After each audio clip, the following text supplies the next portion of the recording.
Welcome back to Postscript, where we're talking all things, all creatures, great and small. We are on Season 1, Episode 3. I'm Beth Cappello. And we're at the halfway mark, and I'm Christina Zeiders.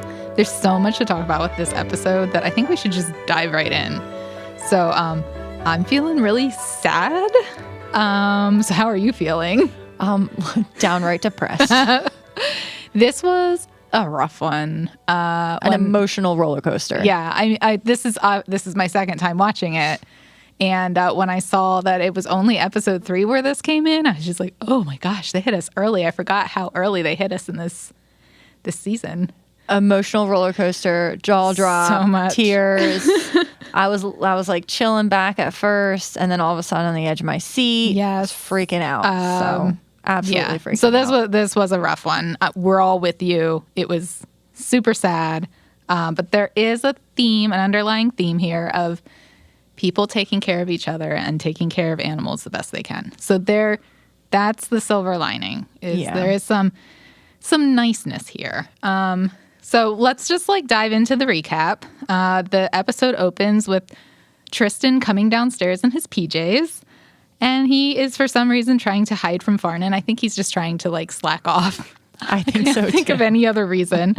And Farnan comes down. Seigfried Farnan he comes down. He's dressed to the nines. He's going to the race course because he's hoping to get the new lead vet job there. And he leaves James in charge of the morning rounds and notices that the petty cash is completely empty. And he immediately blames Tristan for spending all the money. Makes sense. But it turns out Mrs. Hall actually was using it for groceries because no one's chased the bills in a while. That's so funny. And seeing Tristan run around and hiding reminded me of when I was a kid. I would sneak into my sister's room in the morning while she was in the shower before I went to school. And I would steal her clothes.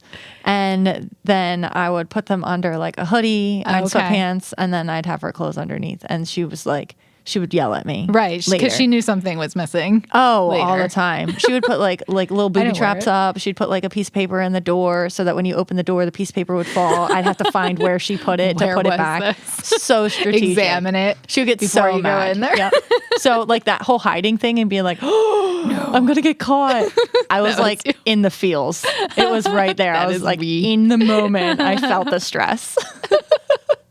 Anyway, so it's comical relief that we will need later. Oh, yes. So, anyways, when Seigfried leaves, he puts Tristan in charge of chasing the bills, which, seems risky since he just blamed Tristan for stealing the money. I know. We'll get to that later.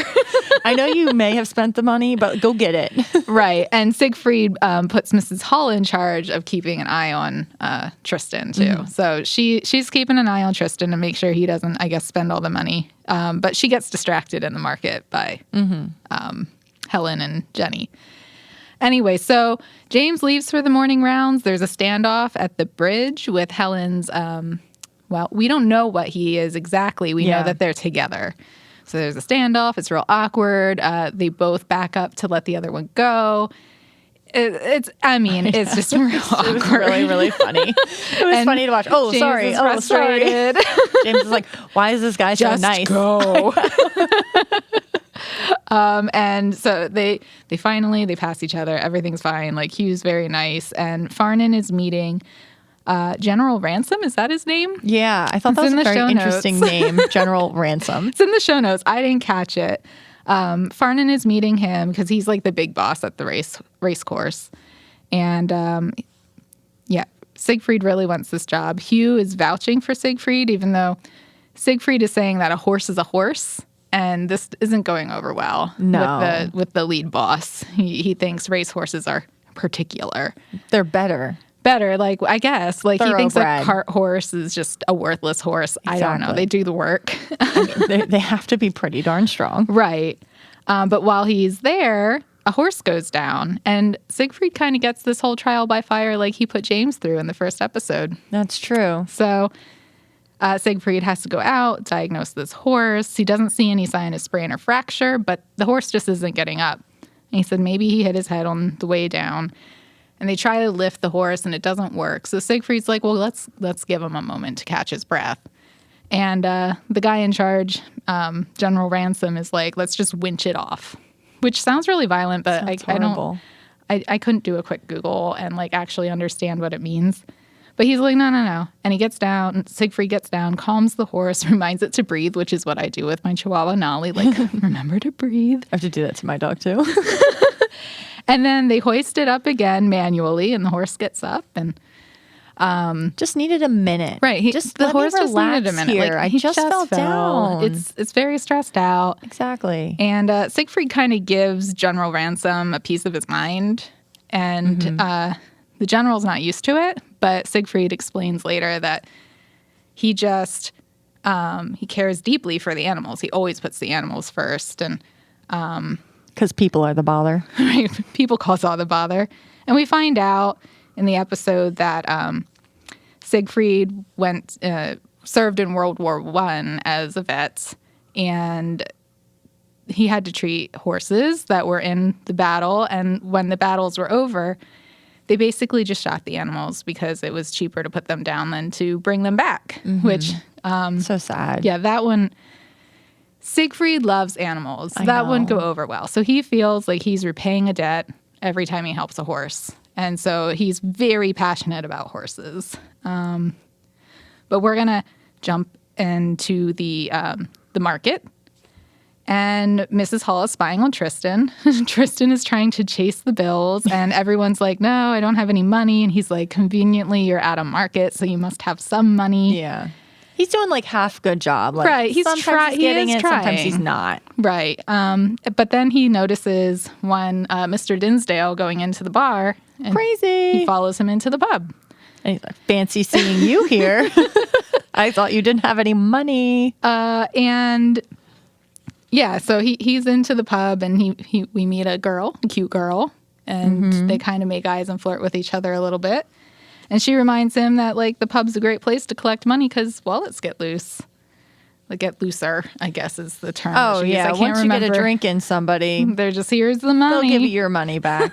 So he did it, and he got all the money. Yeah. And then magically, somebody stole it all from his wallet. Right.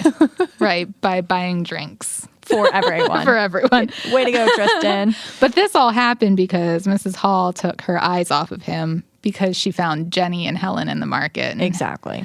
Jenny was giving Helen lip, and Mrs. Hall kind of jumped in and said, you're doing a great job. Would you like me to take her off your hands so you can get a break? And Helen's like, you sure it wouldn't be a bother? And so Mrs. Hall's like, of course not. And she takes Jenny for the day, too. They get a call that there is a problem with Hugh's horse, and James goes to see about the horse. I know. In this episode, and they think it's just colic, but when James shows up, he knows it's not ordinary colic. Yeah, I mean the horse is kicking and screaming. Yeah, screaming. Yeah. I don't know. So upset. It definitely looks like it's in pain. A lot of pain. So James does a thorough exam. We have another exam where he is shoulder deep in a large animal. And he just kind of whispers, poor thing. So we know it's not good. He tells the caretaker that it's too late. The tissues are dying. And the only thing they can do is put the horse out of its misery. And this doesn't sit well. And the caretaker wants to have a second opinion. So they try to get a hold of Seigfried. And Seigfried has already left the racetrack. Yeah, so he's not reachable. Yeah. And he was on his way back. He was on his way back. Because he's wondering where his horse is. Right. And that's when we find out that Andante is the horse that he's treating. Because you kind of think that. Yeah. Yeah, well, yes, because it wasn't it's implied that confirmed. It's Hugh's horse. That's true. Yeah, until he goes to actually, he asked what the name was. He said Andante. Yeah, when he goes. Yeah, and I mean, Seigfried and Hugh were both talking about how they've known this horse forever, since little babies. So, they both are invested. And I felt... And Seigfried's been helping with all of the horses at Hugh's estate. So. Yeah. So it was so emotional. I was on the edge of my seat when he went to the back of his car to get... I know. So this is where everything just gets real heavy, guys. So James can't wait for a second opinion. It's too much. The horse is in too much pain. And he goes and he gets this thing that's called literally the horse killer. And you know where it's going. So you're just like, oh, God. And like your heart is just pounding. My heart was pounding and it hurt. And I was freezing, but like sweating. And I was like, oh my gosh, please, somebody get there first. Like, what if it's a wrong diagnosis? Sure. Like, right, because that has happened. I know. Seigfried get there. Like, Hugh get there. Somebody please stop this from happening. And also, like, because I mean, you're a lover of animals. You have animals. Like, I would want to be there. Yeah, my heart literally hurt. I know. Like, I was so sad much. Because you would want to be there. Yeah. And then you weren't. And you weren't. Oh, yeah. It was so sad. Yeah, and we kind of see that in the postmortem.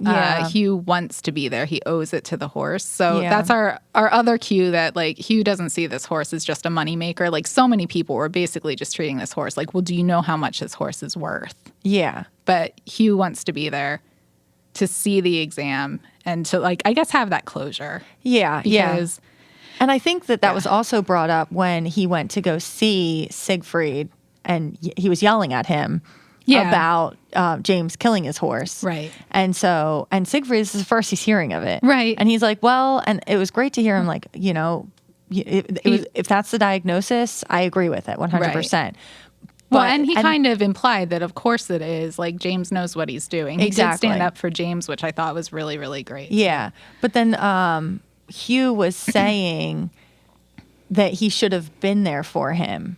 And so that could mean that Seigfried should have been there for James. Right. Or Seigfried should have been there for Andante, the way Hugh should have been there for Andante. Take. Yeah, I kind of read it more like Seigfried should have been there. Like, basically to verify. Yeah, as a second opinion. But also when Seigfried comes back with, I wish I had been there, I think it's more so because he knows how difficult it is to put down an animal. Oh, yeah. So that's how I read that.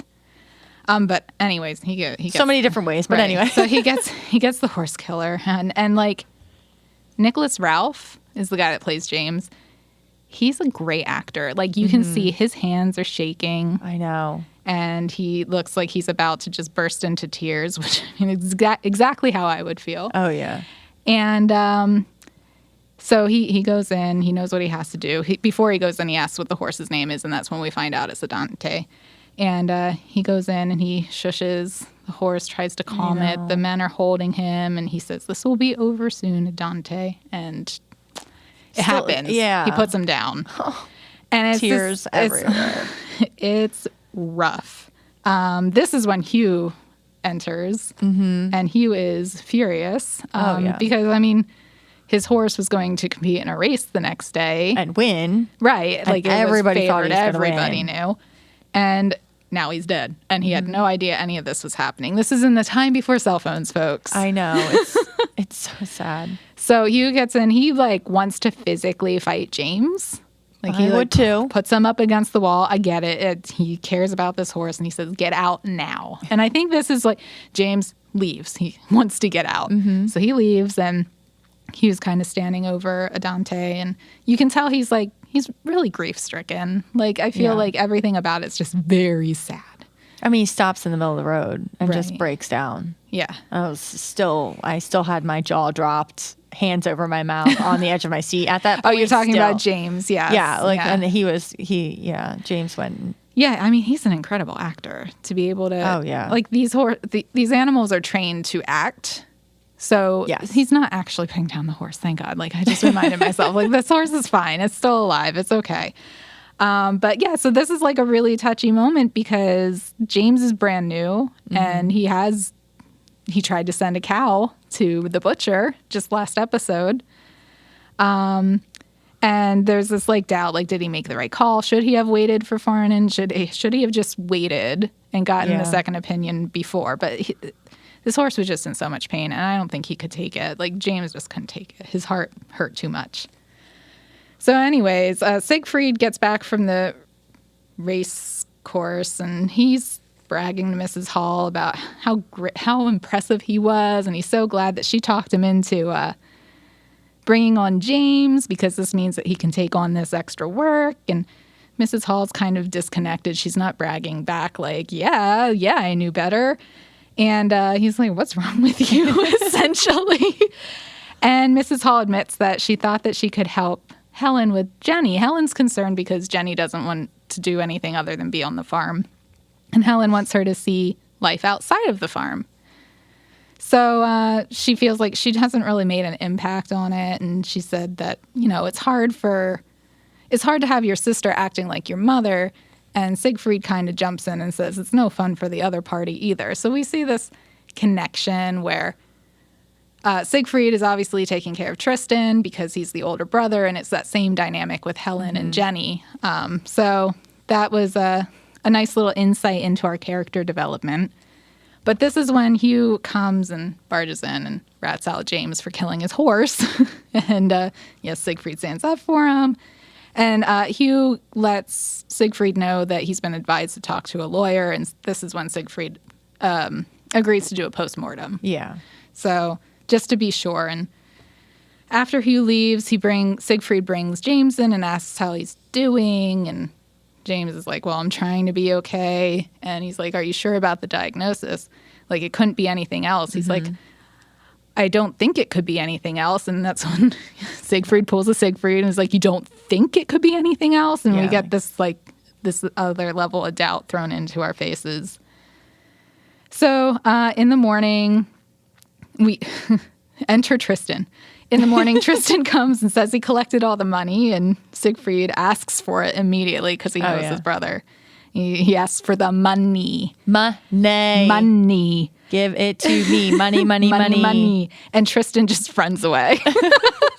That's such like a younger sibling move once again. Nope, I'm out of here. So he runs away because he doesn't have the money. It's such comic relief, though. He's hedging on this bet that he placed after finding out that Andante is no longer in the race on the second best racehorse. So he has to wait for the money to come in. He needs to wait for this race to happen. And Helen is back. She's going to try to calm Hugh down. And she drops Jenny off with Mrs. Hall again. And as she's leaving, there's this clattering from the vet office, and we find out that Jenny's making a mess. I think the emasculator's on the table again. I think so. The very large emasculator. And she's just like, oh, so you're interested in veterinary work. So she's like, here, I'll put you to work. Here's animal shed duty. And she takes Jenny out there, and Jenny's like, oh, I know all about animals. I grew up around animals. Like, I don't need to know anything else. And so Mrs. Hall kind of quizzes her. It's cute because it's a very really motherly move. She quizzes her like, well, what do you do if a rabbit has ivy poisoning? And she's just like, the only rabbits I know are for eating. And so she leaves a book with Jenny. So she very sneakily gets Jenny to read about something she's actually interested in, which is animal care. And so there goes Mrs. Hall taking care of people once again. Mrs. Hall is taking care of people and helping Helen by showing Jenny a world outside of farming. So exactly what she wanted to do. Like, way to go, Mrs. Hall. I just love Mrs. Hall. She's 100% amazing. She is so, so great. So it's the morning. Everyone's nervous. James can't eat, and Seigfried is going to go do this postmortem exam. I thought it was really touching that Seigfried took the time to pet Andante before he started the exam. He's just because he's been caring for this horse since it was he loves born. him. So he loves animals. It's very touching. Hugh is there. He says you really shouldn't be here, and Hugh's like, I owe it to Andante to be here, so he oversees it. And word gets out that James Herriot is a horse killer. The horse killer. The horse killer. Harriet the horse killer. I felt so bad. When he gets to the farm to check on a calf that he's seen twice now. And Tristan actually stands up for him. Like, he says, listen, James is who you have to deal with, so it's James or no one. And they let him go in and look at the calf. And then we fast forward. We're back in town. Tristan asks Maggie at the bar who won the race because he's scared out of his mind that somebody other than, Finley Bay. Someone other than Finley Bay won, but Finley Bay won. And Tristan is so happy. He says, I'm so happy I could kiss you. And she says, not without my say-so. Yeah. He's like, no, He you're needs right. permission. And she's like, well, what are you waiting for? And so they kiss. A love interest is born. Ooh. And Helen comes back for Jenny. And Mrs. Hall tells her she's doing a great job, but that Jenny's getting older. And maybe Helen should just be the big sister again. Yeah, she doesn't need to mom. mother her as Right. much. She can just be a sister for now. And we find out when Seigfried comes back to the office that James was right and Dante was in terrible pain. He wouldn't have done anything differently. He would have also put the horse down. And James kind of like collapses into a chair and starts sobbing like he's relieved, obviously, but he still feels terrible. And Seigfried is like, well, it makes sense because you had to put a beautiful young animal down. Like, of course you're going to feel awful about it. And then Tristan comes back because it's a heavy moment again. Oh, Tristan. So Tristan comes back and Siegfried's like, there you are. Where is it? Like implying like, where's the money? Money. And Tristan has it. And Siegfried's like, I'm going to count every single cent to make sure it's all accounted for. He doesn't trust Tristan. I don't know why he sent him out to collect the money. I guess because he wasn't doing anything else. I guess. And he probably didn't want to go collect it himself. True. I mean, it's busy bother. work. It's busy work. Yeah, exactly. Right. So they're getting a lot of calls for, people needing animal care, and no one wants James to visit the animals. So Siegfried, we end the episode with Siegfried saying, James is taking all the calls tomorrow, and he puts his feet up on the table. And that's the end scene. That's it. I mean, it's great that Siegfried gives that opportunity and says, like, townspeople have to learn. Right. To no, James. he made He's the here. right call. He did the right thing. He's a good I stick vet. up for him. Yes. I mean, even he was given the job. He was offered the job if he would fire James. Oh, yeah, that's right. Right. That was and then at the very end. Yeah, but he stuck to his guns. He said, no, this is like the animals come first. Animals come first. This is the right call. I am not going to fire James just because it's not popular. Exactly. It's not a popular thing. And he's such a good guy for doing that. Because, it's like a little dream job of his. He loves being around horses. Yeah, it's literally his dream job. And he turns it down because he trusts James. Yeah. And so he's going to stick up for him. And he's the best assistant he ever had. So he's not a mayfly. Exactly. He's not a mayfly. Yay. Way to go, James. He made the right call. Tough one. Yeah. But he made the right call. And that's part of veterinary care, unfortunately. Very much unfortunately. But yeah, it was what a roller coaster. It was a lot. And like my heart is still kind of like hurting and beating a little bit fast because it was a lot to deal with. Andante just looked so sweet too in that last moment. Oh. I was like, please, can I just give him a hug? Right at the heartstrings. So much. Oh my gosh. So if you have any thoughts on the show after watching, please send us an email. So our email is postscript@witf.org, or if that is too long to remember, ps@witf.org. That's easier. Yeah. All right, we're going to take a quick break, and when we return, we'll take a closer look into episode 3. Support for All Creatures Great and Small on Masterpiece is made possible locally by Pleasant View Communities and UPMC. Welcome back to Postscript's All Creatures Great and Small. So we're going to take a closer look at some of our favorite moments from episode 3. So what stood out to you, Beth? Oh my gosh. So I took a very deep, closer look into horse racing. Oh, okay. And a little bit of sports betting. So I came to find that horse racing is the second largest spectator sport in Great Britain. Oh. Did you know that? Like today? Yeah. Okay. Due to Wikipedia and Google. as accurate as it is. Do you know what number 1 is? Or that would have been really smart to look up. No, that's okay. I can look it up real quick. No, don't worry about it. We'll find out. Somebody else can Google it. Please let us know. They can email us. Why didn't I do that? ps@witf.org. Tell us the answer. Yes, please. Please. Why didn't I do that? Anyway. It's okay. Right. It happened. So the first horse races took place in Britain. They were organized in Yorkshire. around 200 AD. Oh my gosh. Very, very long time ago. And in Yorkshire. Yes. Yeah. So this is like ground zero. I know. Isn't that crazy? So fast forward a lot. And in 1750. Okay, yeah. Let's skip. We're fast forwarding 1,500 years. I didn't want to go. That would have been a lot. A long history of horse racing. I did not want to do that. The Jockey Club was formed in 1750 to create and apply the rules of racing. Okay. So they were just there to make sure that people were following the rules. It took them a long time to form this. Oh, okay. So I hope people were following the rules previously. Like since 200? Yeah, 200 AD. Okay, yeah. 1750. A very long lead up. Just a little bit. Mm-hmm. There were no rules before this. No rules. Yeah, exactly. Free for all. So the Jockey Club governed the sport until it was handed to the British Horse Racing Board. And they were responsible for like the strategic planning, financing, the politics, race planning, training, marketing. It's a whole industry now. I know, but the Jockey Club continued to regulate the sport. Okay.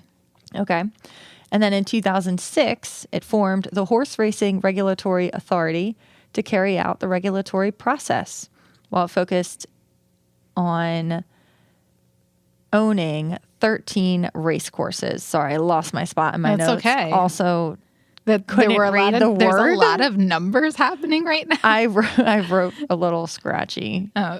My brain was going too fast. I need to type these. So yeah, they own 13 race courses. In July 2007, then the Horse Racing Regulatory Authority merged with the British Horse Racing Board. Oh, so there were two factions at play. And then they formed the British Horse Racing Authority. Okay. Very interesting. Okay. All right. That's what I got official. on the racing. Okay. That was a lot. It was really short, but it was a lot. It was a lot of research. I know it was. But also, did you know in 1937 is when Seabiscuit was in America? I did not know that. I didn't know that either. I don't know why. I watched that movie when I was younger. See, I did not watch the movie. Oh. So I don't know that they... Seabiscuit won the hearts. Of the marketing, so... Seabiscuit won the hearts of many, many Americans, especially post-war. So, many Americans loved Seabiscuit. It was a good distraction. Yeah. And he won 33 of 89 races between 1935 and 1940. So like 6 seasons. Okay. I mean, that number, that doesn't... I mean, it sounds like it is a lot of races. Yeah. It was how many out of... 33 of 89 races. Okay. So he raced almost 90 times. Okay. That's a lot of races. That is a lot of races. Won 33 of them. And because he was so good, Americans loved him. This is like when batting averages come up, and I'm always like, but that number seems so low. And they're like, no, that's a really great batting average. And I'm just like, funny. Okay. It does seem low, but I think for a horse, it's right. It's pretty good. I feel like horses should be able to just chill. They're beautiful animals. I know. Like they should run for fun. They should. Not just because we're betting on them. Exactly. But that's how I feel about all animals. They should just be chilling. They should. Living their best life. They should just be loved and cared for, pet a lot, lots of hugs. I would love that. Yeah. Sidebar. I feel the same way. Like, I like that when police dogs, they get a retirement. I like that they get a retirement. But I'm also like, doggos they just shouldn't be working. I know. They should only get kisses and cuddles, but they're important. Yeah, they're amazing. They are. And I almost actually signed my dog up for being a therapy dog. Oh, yeah. Because he loves everyone so much. And he has like 3 legs. And he's such a sweetheart. He's so empathetic. He goes up to kids. Like, if my kids are like crying or something, he wants to go up to them and try to like pet me. Yeah, you'll feel I'll better. hug you. I'm not sure if it's for him or for them, but it's just probably for them. I think so. My Chihuahua's always angry, but if I'm sad or upset about something, she is like on me and she just wants to like kiss my face all over. Oh, dogs are just the best. They just are. And Cece just wants to kiss me all over all the time. She's the sloppiest kisser too. But like, if you're upset, the dogs come and they're just like, no, don't be sad. Don't be sad. I'm here. And they're just They're just the best. Yeah. I love them so much. Oh my gosh. Okay. So I looked up some horse betting. Okay. Yeah. And it goes as early as 1938, 500 million pounds. Oh my. Was being gambled on horse racing in England. In 1938. That's in 1938, like $1938 to today dollars, that would probably just be like, that would be a ton. I don't know the math. It's okay. You did it with I did it with £4 last week. But that was not your closer look. No, it wasn't. That's a lot of money. I know, especially for back then. And like post-war, it's like, where are they getting Well, yeah, and we have to remember too, like, I guess they're just coming out of a recession because we established that that's why James is like having a hard time finding work, is that they're in a recession and these people are just gambling away that much money. Probably why they're in the recession.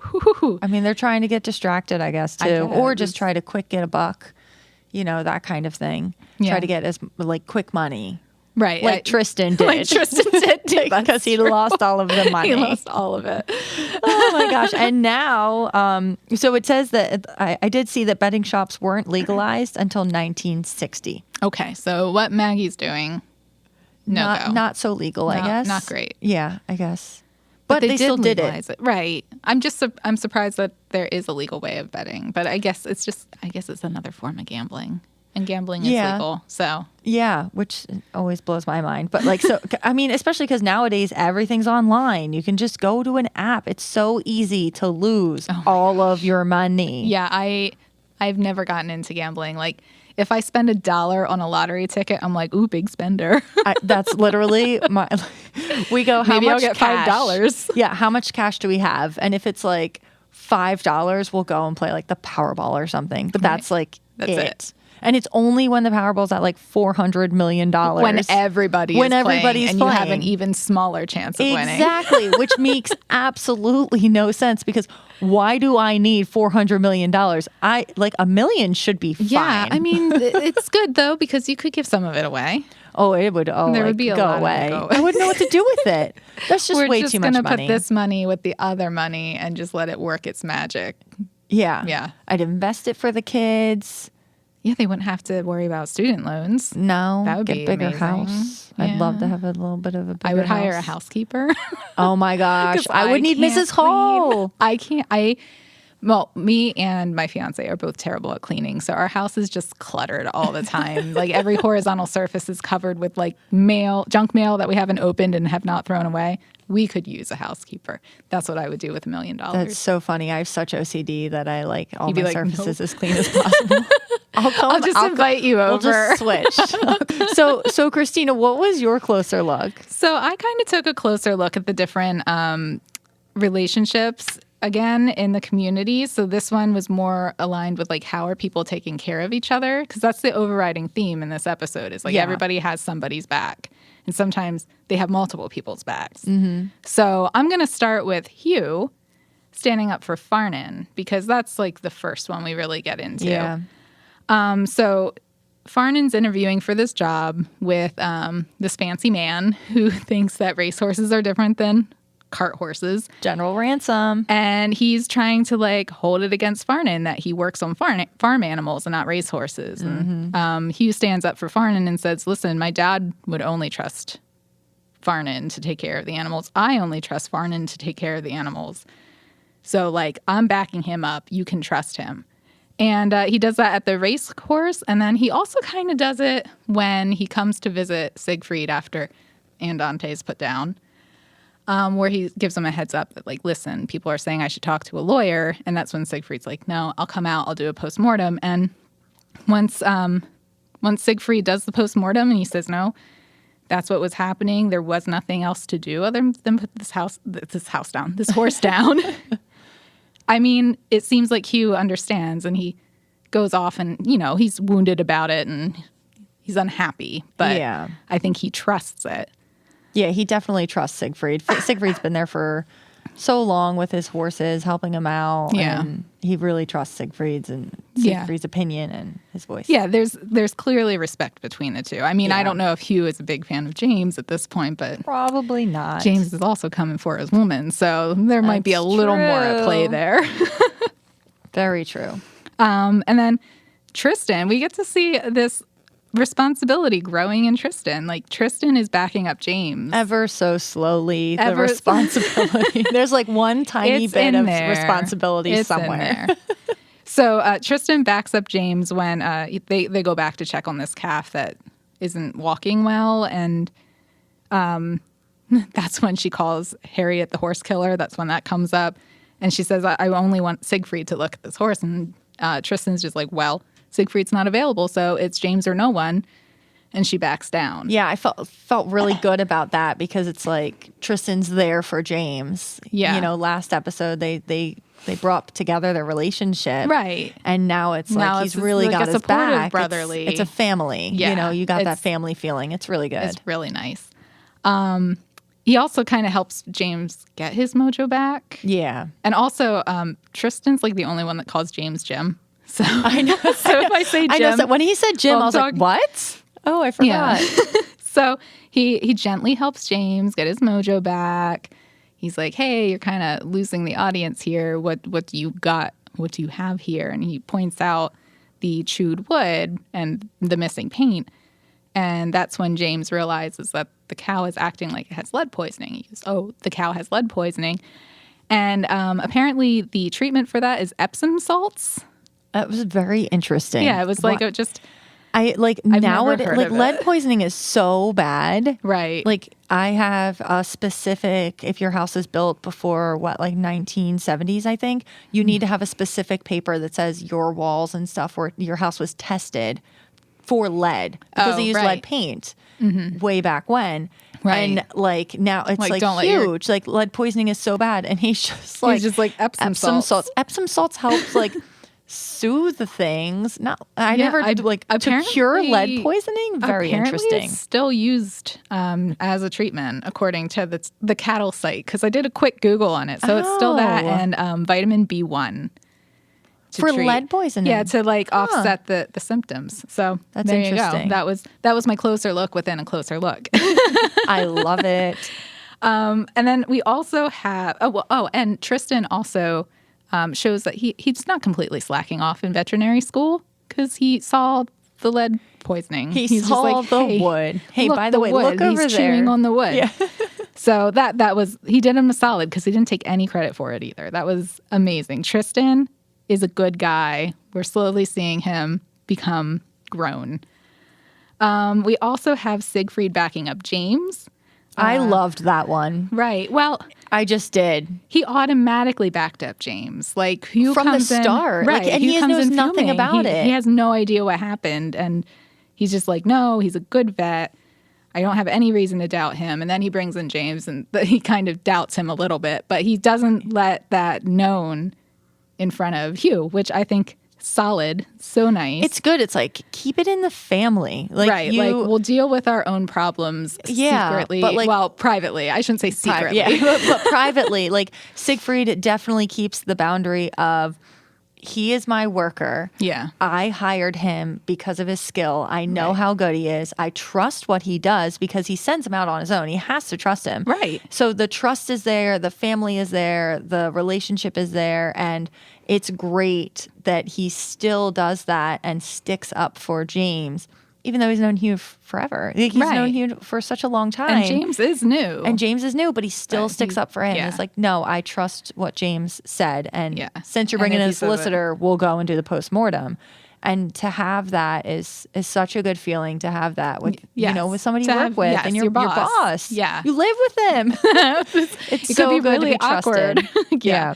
So it's that's really great. And then he also shows concern for James because James is obviously very torn up about having to put this animal down. And nobody really is showing him any real concern. Like Tristan's just a joker, so he just uses that. He just uses the inside information to place the bet so that he can win the money back.